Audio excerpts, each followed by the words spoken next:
विश्वास जताया है, उसके मैदान में है, तो क्या कहना चाहेंगे, किस तरह की आपको लग रहा है कि जो जनता का आशीर्वाद चौथी बार मिल जाएगा? सबसे पहले तो मैं अपनी पार्टी की राष्ट्रीय नेतृत्व का बहुत बहुत धन्यवाद करता हूँ, आभार व्यक्त करता हूँ कि चौथी बार आदरणीय नरेंद्र मोदी जी ने, आदरणीय जगत प्रकाश नड्डा जी ने, आदरणीय अमित शाह जी ने और राष्ट्रीय नेतृत्व ने तथा हमारे प्रदेश के अध्यक्ष श्री मोहनलाल बड़ौली जी, हमारे मुख्यमंत्री नायब सिंह सैनी जी, इन सब ने मेरे ऊपर विश्वास व्यक्त किया। मैं आपके माध्यम से अपने नेतृत्व को ये विश्वास दिलाना चाहता हूँ कि जो मुझसे उन्होंने उम्मीद की है, मैं उनकी उम्मीद के ऊपर खरा उतरूंगा और पार्टी के कार्यकर्ताओं के सहयोग से, पार्टी के सभी कार्यकर्ताओं को साथ लेकर के हम हरियाणा प्रदेश में तीसरी बार भारतीय जनता पार्टी की सरकार बनाएगी और पंचकुला विधानसभा से हमारी लीड है, लोकसभा चुनाव के अंदर जो 23,000 रही थी उसको और बढ़ाएंगे और भारी बहुमत से पार्टी यहाँ से मिलेगी। विपक्ष बार बार एंटी इनकमबेंसी का धागा लाता है, आपको लगता है कुछ उसका असर होगा? देखिए, आप सब लोग यहाँ फील्ड के अंदर घूमते हैं, आज आम आदमी इस बात की चर्चा करता है कि पिछले 10 साल के अंदर जो विकास पंचकुला का हुआ है या पंचकुला के अंदर जो विकास कार्य हुए हैं, जो उससे पहले का, इस 10 साल से पहले का, 45 साल का, 48 साल का जो पंचकुला के अंदर विकास हुआ, इस 10 साल में कई गुना 39-45 साल से विकास हुआ। लगभग 5,000 करोड़ रुपए के विकास के काम पंचकुला के अंदर हुए हैं। हमने कुछ दिन पहले एक बुकलेट भी जारी की थी, किताब जारी की थी, जिसके अंदर वो 121 बड़े काम जो पंचकुला के अंदर हुए हैं, चाहे वो सड़कों को लेकर के, नेशनल हाईवे 73 को लेकर के जो 1150 करोड़ रुपए की लागत से बनी, या शिक्षा के क्षेत्र में जो एक क्रांति पंचकुला के अंदर आई।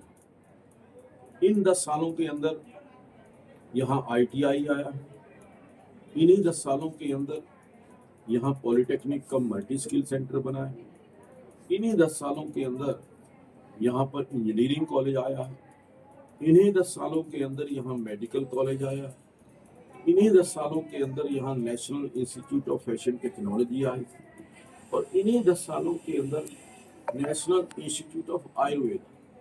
तो ये जो बड़े प्रोजेक्ट आज पंचकुला के अंदर आए हैं, वो पंचकुला के लोगों को नजर आते हैं। इसके अलावा जो खेलों के क्षेत्र के अंदर, स्पोर्ट्स के अंदर भी खेलो इंडिया पंचकुला के अंदर हुआ और जिस प्रकार से पंचकुला में अंतरराष्ट्रीय स्तर के हॉकी स्टेडियम, अंतरराष्ट्रीय स्तर का वॉलीबॉल स्टेडियम, अंतरराष्ट्रीय स्तर का बास्केटबॉल स्टेडियम और पूरे उत्तर क्षेत्र के अंदर सबसे आधुनिक sports injury recovery centre Panchkula के अंदर बना।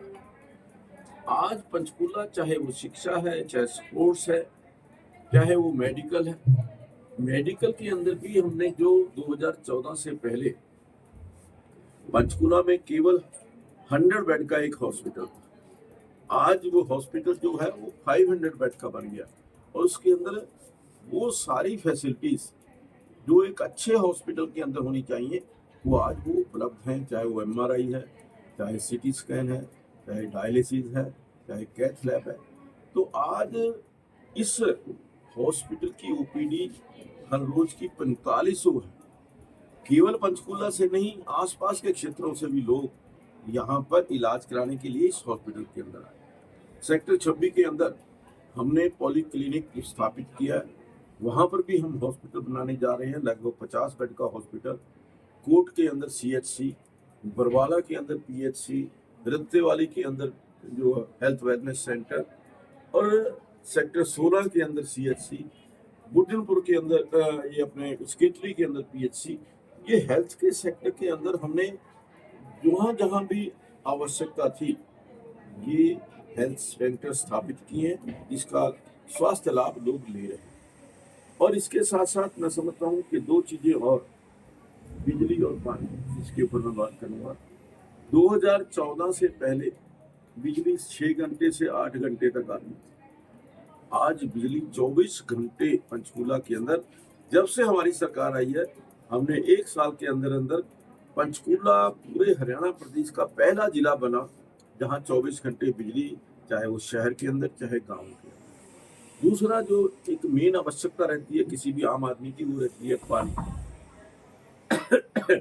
पंचकूला के अंदर पानी की कमी थी, एक बहुत देर से पेंडिंग योजना थी जो पिछले लगभग 2014 से पहले 7-8 साल पहले से पेंडिंग थी।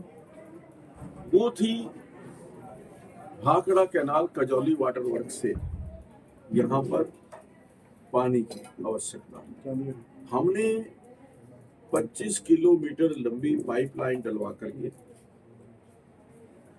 पंचकूला के अंदर 18 क्यूसेक पानी हम लेकर के आए, जिससे यहाँ के लोगों की पानी की प्यास बुझी।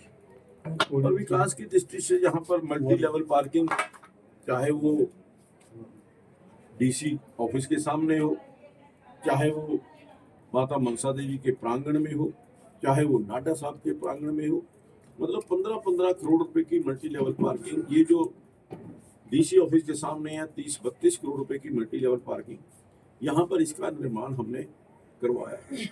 एक परिवहन की दृष्टि से जो पंचकूला था, किस प्रकार से पंचकूला की उपेक्षा हुई, मैं एक छोटी सी मजाक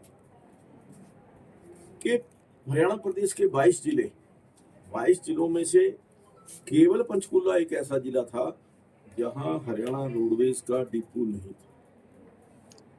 मुझे जानकारी मिली, हमने 1 साल 1.5 साल के अंदर ही यहाँ हरियाणा रोडवेज का डिपो भी बनवाया और 87 करोड़ रुपए की लागत से मॉडर्न वर्कशॉप आज पंचकूला के अंदर बना। तो हमने प्रयास किया कि जो पंचकूला के साथ भेदभाव हुआ था, उस भेदभाव को खत्म करके पंचकूला को विकसित पंचकूला बनाने का काम हमने किया। और आज उसके परिणाम आप देख रहे हैं कि पिछले 10 साल के अंदर आप गांव के अंदर जाकर के, सड़क के किनारे जाकर के देखिए, जो जमीन 5 लाख रुपए से 10 लाख रुपए किला थी, एकड़ थी, वो आज 5 से 10 करोड़ रुपए। तो ये इस बात का प्रमाण है कि लोग पंचकूला के अंदर आ रहे हैं, यहाँ पर अपनी रिहाइश भी कर रहे हैं और बड़े बड़े बिल्डर्स, यहाँ पर इंडस्ट्री आप देख रहे हैं कि अलीपुर जो हमारा इंडस्ट्रियल एरिया है, उसके अंदर लगभग 500 नए इंडस्ट्रियल यूनिट के लिए ऑक्शन हुई है और पहले से कई गुना जो है वो ऑक्शन गई है। तो आज लोग इसीलिए पंचकूला की ओर आकर्षित हो रहे हैं कि पंचकूला का विकास हुआ। ज्ञान जी, आप 5,000 करोड़ रुपए की बात कर रहे हैं कि इतने विकास कर गए। आप ये कांग्रेस के चंद्रमोहन है, वो कह रहे हैं पीछे चला गया 10 साल में, आप बना तो पेरिस बना दूंगा, क्या कहना चाहेंगे आप? भाई चंद्रमोहन 18 साल तक विधायक रहे, उप मुख्यमंत्री भी रहे। अब वो 18 साल में अगर इसको पेरिस बना देते तो फिर तो शायद कोई काम करने की आवश्यकता ही नहीं रहती। अब वो 18 साल में पेरिस नहीं बना पाए तो 5 साल में किस प्रकार से इसको पेरिस बना देंगे, ये मैं उनसे पूछना चाहता हूँ। मैंने आपके माध्यम से एक प्रश्न उनसे पूछा था और आज फिर मैं कह रहा हूँ कि चंद्रमोहन जी 18 साल विधायक रहे, कोई 18 काम पंचकूला के किए हों तो वो जनता को बताएं, लोगों को बताएं, कोई लिस्ट जारी करें। हमने अपनी सूची जारी की है 121 कामों की, वो भी 18 काम, मैं 18 कामों की बात कर रहा हूँ कि केवल वो जारी कर दें कि पंचकूला के अंदर हमने ये 18 काम